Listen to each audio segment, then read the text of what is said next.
নমস্কার বন্ধুরা, আমি চুচুড়ার সৌম্য। আসন্ন বিধানসভা নির্বাচনে বাংলার নিরপেক্ষ রায় থেকে যে খবরটি আজকে আমি আপনাদের সামনে তুলে ধরব, সেটি একটি অতি দুঃখের খবর।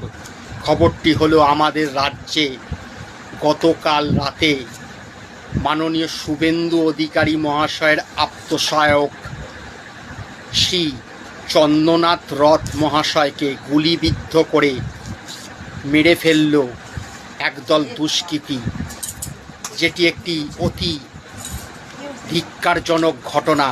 এবং এই চ্যানেলের পক্ষ থেকে চন্দ্রনাথ রথবাবুর আত্মার শান্তি কামনা যেমন করি, তেমনি এই নক্কারজনক ঘটনার তীব্র প্রতিবাদ করছি এবং অবশ্যই দোষীদের যেন শাস্তি হয় সেই দাবি রাখছি এই বাংলার নিরপেক্ষ রায় চ্যানেল থেকে।